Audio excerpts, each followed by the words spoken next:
অসমৰ আধুনিক সংগীত জগতৰ এটি সুপৰিচিত নাম হ'ল দীক্ষু শৰ্মা। তেওঁৰ সুমধুৰ কণ্ঠ আৰু অনন্য গায়কী শৈলীৰ বাবে তেওঁ অতি কম সময়ৰ ভিতৰতে শ্ৰোতাৰ মাজত বিশেষ জনপ্ৰিয়তা অৰ্জন কৰিবলৈ সক্ষম হৈছে। অসমীয়া সংগীতৰ ভঁৰাল চহকী কৰাত দীক্ষুৰ অৱদান অনস্বীকাৰ্য। দীক্ষু শৰ্মাৰ জন্ম হৈছিল 1982 চনৰ 1 জুলাইত নলবাৰী চহৰৰ বিদ্যাপুৰত। তেওঁৰ পিতৃৰ নাম দেৱেশ্বৰ শৰ্মা আৰু মাতৃৰ নাম হাৰুদেৱী শৰ্মা। তেওঁৰ এগৰাকী সৰু ভগ্নী আছে যাৰ নাম চন্দনা শৰ্মা। তেওঁৰ পত্নীৰ নাম বিজয়িতা, যি এগৰাকী পেছাদাৰী মেকআপ আৰ্টিষ্ট। তেওঁলোকৰ সংসাৰখন যথেষ্ট সুখৰ আৰু তেওঁলোকে বিভিন্ন সামাজিক অনুষ্ঠানত একেলগে অংশগ্ৰহণ কৰা দেখা যায়।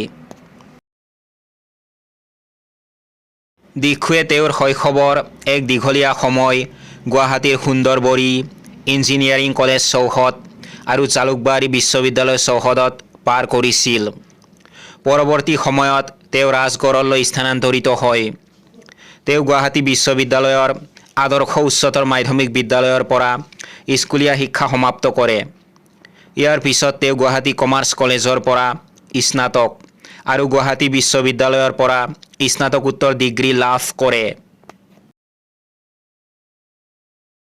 2004 চনত স্নাতক ডিগ্ৰী লাভ কৰাৰ পিছত দীক্ষুৱে আনুষ্ঠানিকভাৱে সংগীত জগতত ভৰি দিয়ে। শৈশৱত তেওঁ গ্ৰীষ্মৰ বন্ধত আৱাসন থিয়েটাৰ কেম্পলৈ গৈছিল, যিয়ে তেওঁৰ শিল্পী সত্তাক জগাই তুলিছিল। তেওঁৰ সংগীত জীৱনৰ আৰম্ভণিতে মনোজ শৰ্মা, পলাশ সূৰ্য গগৈৰ দৰে ব্যক্তিসকলৰ সৈতে কাম কৰিছিল। তেওঁৰ প্ৰথম এলবাম আছিল চেম্পিয়ন। ইয়াৰ পিছত তেওঁ আৰু বহুতো জনপ্ৰিয় গান আৰু এলবাম উপহাৰ দিয়ে, যেনে এলবাম সোণাৰু ফুল, নিয়ৰৰ গধূলি, দেৱদাৰু, চানেকি, দূৰ, অচিন চিনাকি আদি।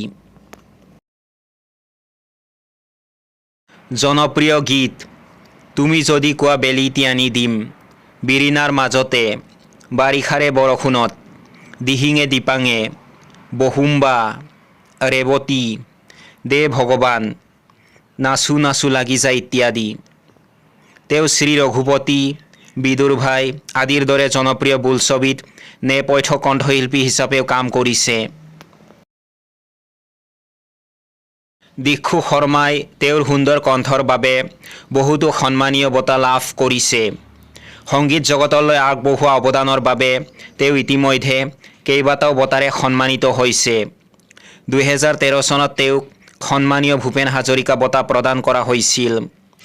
ইয়াৰ উপৰিও বিভিন্ন সংগীত মহোৎসৱ আৰু সাংস্কৃতিক অনুষ্ঠানত তেওঁক সন্মান জনোৱা হৈছে। তেওঁৰ গীতসমূহৰ জনপ্ৰিয়তাই তেওঁক অসমৰ ঘৰে ঘৰে পৰিচিত কৰি তুলিছে। দীক্ষু শৰ্মা কেৱল এজন কণ্ঠশিল্পীয়েই নহয়, তেওঁ অসমীয়া যুৱ প্ৰজন্মৰ বাবে এজন আদৰ্শ।